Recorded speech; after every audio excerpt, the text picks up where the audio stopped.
दोस्तों, राजाओं के बारे में तो सब जानते हैं, पर क्या आपको पता है कि भारत पर राज करने वाली कुछ ऐसी महान, शक्तिशाली और बेहद सुंदर रानियों के बारे में जिन्होंने अपने युद्ध कुशलता से युद्ध किया और राजपाट भी संभाला। अगर नहीं तो चलिए जान लेते हैं भारत के 5 सबसे शक्तिशाली रानियों के बारे में।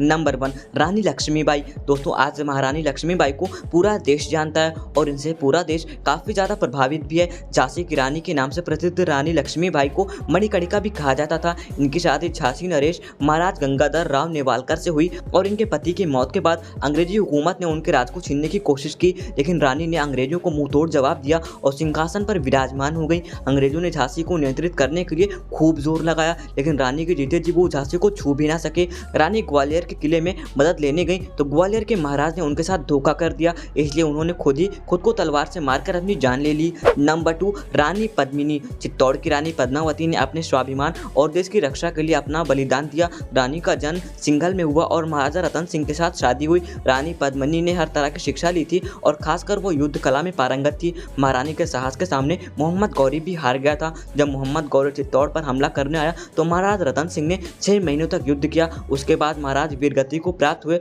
और महारानी ने खुद को जिंदा आग में जलाकर जौहर कर लिया। नंबर 3, रानी चेन्नम्मा। दोस्तों, रानी चेन्नम्मा कर्नाटक की कित्तूर राज्य की महारानी थी। ये बचपन से युद्ध कला, साहित्य, संगीत, नृत्य, घुड़सवारी, भाला, तलवारबाजी, तीरंदाजी आदि में महारत हासिल कर चुकी थी। इनकी शादी कित्तूर राजघराने के राजा मल्ला सरता से हुई, लेकिन ये कुछ समय बाद राजा की मृत्यु हो जाती है। अंग्रेज अपनी चालाक नीतियों से राज हड़पना चाहते थे, परंतु महारानी के रहते ये संभव नहीं हो सका। रानी ने अंग्रेजों की बात स्वीकार नहीं की और वो लड़ाई करने के लिए अड़ गए। ये अकेली पूरी ब्रिटिश सरकार से लड़ी, लेकिन बाद में इन्हें गिरफ्तार कर लिया गया था। नंबर 4, रानी रुद्रमा देवी। बुराई का नाश करने वाली रानी रुद्रमा देवी को इनके पिता ने एक लड़का बनाकर लोगों के सामने प्रस्तुत किया और उनका नाम रुद्रमा देव बताया ताकि लोग सिंहासन पर न विराजमान हो। रानी ने बहुत समय एक लड़की की तरह ही गुजारा और बाद में उन्होंने सबको सब कुछ सच बता दिया।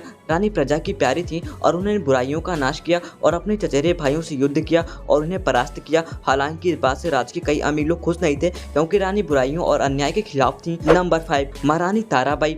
महारानी ताराबाई मोहिते कबीले से थी। ये घुड़सवारी और तलवारबाजी में बहुत ही ज्यादा कुशल थी और इनकी शादी राजा राम से हुई और उनके मरने के बाद इन्होंने अगला उत्तराधिकारी अपने बेटे शिवाजी द्वितीय को चुना। उन्होंने मुगल साम्राज्य के साथ कई युद्ध लड़े और उन्होंने औरंगजेब को हिलाकर रख दिया। महारानी मराठा साम्राज्य की संरक्षिका थी और उन्होंने अपनी दृढ़ता और कुशलता से मुगलों को भी रोक के रखा। उन्होंने अपने बेटों को सिंहासन देकर खुद एक संरक्षकों की तरह काम किया था। तो दोस्तों, क्या आप इन रानियों के बारे में जानते थे? हमें कमेंट में जरूर बताना और वीडियो को लाइक करके चैनल को भी सब्सक्राइब जरूर कीजिएगा।